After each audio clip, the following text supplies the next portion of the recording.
and I feel weary, I'm not alone, 'cause you are with me, a new day is coming, I see light, and the sun will rise, and hope is alive, yeah. No matter what tomorrow brings, I know that you'll be by my side all the time. You'll never leave me when shadows fall. I will have no fear, 'cause you're right here.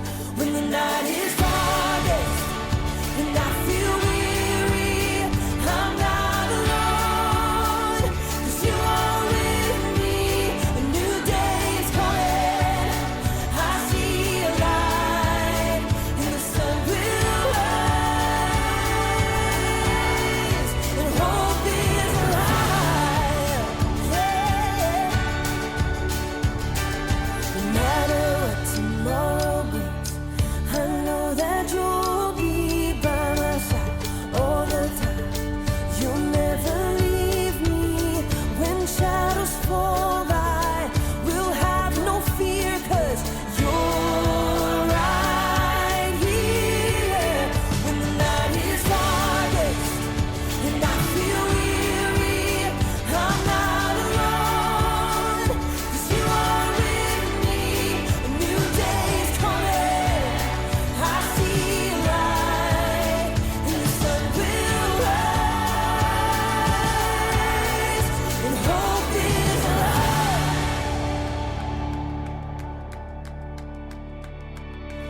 You are a light that makes a way when I am lost. You love with everything you have, no matter the cost. You are my hope, and I will trust you with all my life. You are a light that makes a way when I am lost. You love with everything you have, no matter the cost. You are my hope, and I will trust you with all my life, yeah. When the night is darkest and I feel weary, I'm not alone, 'cause you are with me, a new day is coming, I see a light. When the night is darkest and I feel weary, I'm not alone, 'cause you are with me, a new day is coming, I see a light, and the sun will rise, and hope is alive, yeah. Hope is alive.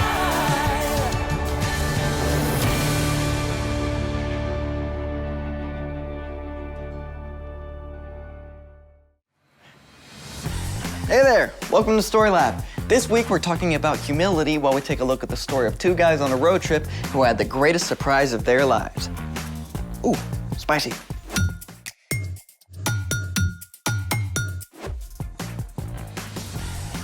Hey, I'm Carter. And I'm Zeke. We're talking about humility, which is putting others first by giving up what you think you deserve. You know what I've always thought I deserved? What? An invisibility cloak. What would you do with the invisibility cloak? I am so glad you asked. Wrapped in a secret sheath of invisibility, there's nothing I couldn't do. Like acquire extra cookies.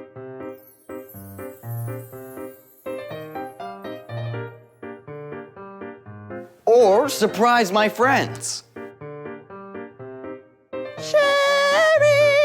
Sherry baby! Sherry! Sherry baby! The possibilities are endless. Okay, number one, I can see why you want to be invisible for karaoke. Oh, I don't want to make people jealous of my amazing vocal stylings, obviously.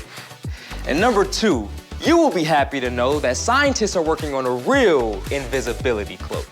What? Yep, scientists have engineered a new class of materials called metamaterials that interact with light in ways we've never seen before. A metamaterial cloaking device can hide an object by reflecting light around it. So, someone watching will simply see signals from images behind the object, as if it weren't there. A real-life invisibility cloak? Mind blown! Zeke, what are you doing? Ordering my invisibility cloak, of course. I hate to tell you this, Zeke, but I-N-V-I-S-I-B-I. Why are there so many I's? so far, scientists have only been able to cloak something less than 1 inch tall. Oh. So I need a invisibility cloak and a shrink ray. Actually, I know a way we can make something disappear right here in this room. I've already been disappointed once today. No, really, it's super easy. Don't break my heart.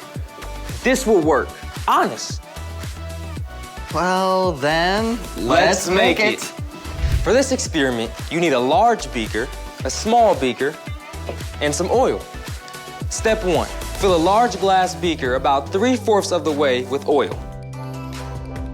Step 2, take the small glass beaker and using tongs, push it all the way down into the oil.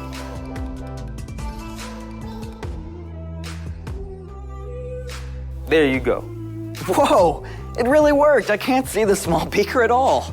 It's our very own cloaking device. Okay, science. How does this happen?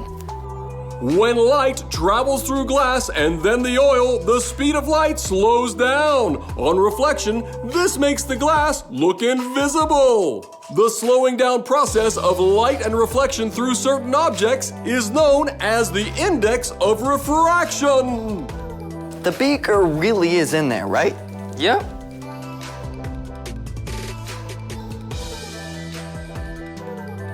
I love science. Well, we're about to look at something else that wasn't what it appeared to be. It's time for... The story before the story. Today, we're in Luke, the 3rd book in the New Testament. Luke is one of the 4 Gospels, the books that tell the story of Jesus' life. But before Luke, in the very beginning, out of a deep, deep love, God made an amazing world. But when people turned away from God, the world was broken. God made a plan to draw people back into relationship. So at the right time, God's very own son, Jesus, came to live among us. When Jesus grew up, he traveled from town to town, teaching and healing. But the religious leaders made plans to get rid of him. Jesus was crucified on a cross and died. But early Sunday morning, Jesus returned to life. Lots of his friends saw him. Which is where our story starts. Take it away. Hey everyone, I'm Brian. On the very first Easter Sunday, things were a little wild and crazy for Jesus' followers. First, the tomb was empty. Then, some reported seeing angels.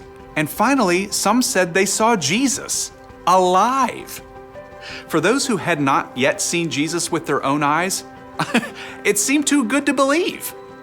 One of these followers was a man named Cleopas. Sunday afternoon, Cleopas and a friend were walking from Jerusalem to the town of Emmaus, about 7 miles away. Luke, who wrote down this story, didn't tell us the name of the friend, so let's give him a name. How about, Micah. As they walked, Cleopas and Micah talked about everything that had happened in the last week, trying to understand. While they were deep in conversation, a man came up and started walking along with them. Spoiler alert, the man was Jesus. But God kept Cleopas and Micah from recognizing him. Jesus asked them, "What are you talking about as you walk along?" The 2 men stopped in their tracks. They just couldn't believe anybody could have missed all the action. Are you the only person visiting Jerusalem who doesn't know about the things that have happened there in the last few days? What things? About Jesus of Nazareth. He was a prophet. He was powerful in what he said and did in the sight of God and all the people. The chief priests and our rulers handed Jesus over to be sentenced to death. They nailed him to a cross. We had hoped that he was the one who was going to set Israel free. Yeah.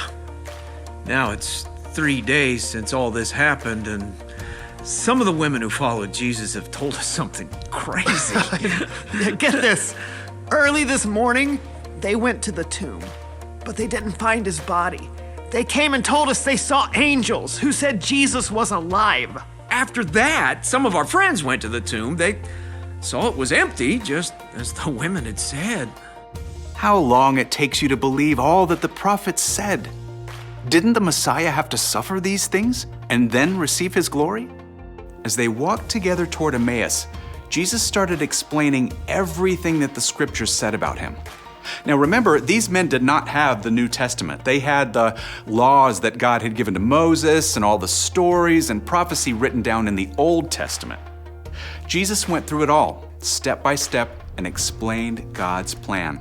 He told them how it was predicted all through Scripture that the Messiah, Jesus, would come to save God's people, and that he would have to die and return to life.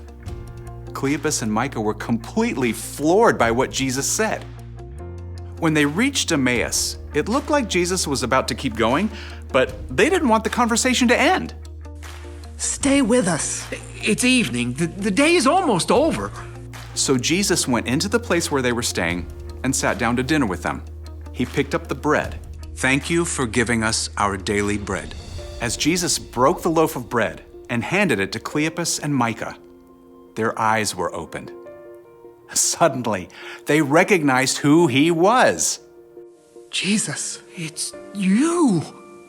As soon as the men recognized Jesus, he disappeared. Remember how excited we were on the road as he explained what the scriptures meant? It could only have been Jesus. The men were so excited that they left their dinner sitting on the table and ran all the way back to Jerusalem that evening, 7 whole miles. They went immediately to the place where Jesus' closest friends were staying. We've seen Jesus. He walked with us on the road to Emmaus. The men told about everything that had happened. It was just one more amazing confirmation of the incredible truth. Yeah, that Jesus is alive. The end. Just imagine if you're one of those guys. I mean, you find out it's Jesus, and then he just disappears. Like he can do that now. I wish I could have heard Jesus himself explaining God's whole plan. Yeah, that was a pretty awesome thing Jesus did for them. So, what's our part in the story? Jesus cared about his friends so much that he wanted them to understand the big picture of what God was doing. And we can take the time to help others understand what God is up to as well. Like if you have a friend that feels like they don't fit in anywhere, remind them that God has made them unique, and he has a special place for them to feel that no one else can. Or maybe your cousin is going through a really rough time. You can encourage them that God can use even really hard things to do something good. You can show humility by taking the time to help people understand other stuff too, like a hard math problem. Or how to tie their shoe. Or the best way to shoot a basketball. Yeah, just be patient, even if they don't get it the first time. Or the second time. Yeah, I mean, I sure don't understand things right away either. Yeah, that's right, me included. See you next time. So, here's the thing. Put others first by helping them understand. Could we get a giant glass vat of oil for me to turn invisible in? Ew. The oil and glass invisibility effect does not work on opaque objects such as humans. Well, rats. How about you just enjoy some karaoke music? Thanks for joining us in the Story Lab. See you next time. Fly me to the moon. Let me play among the stars.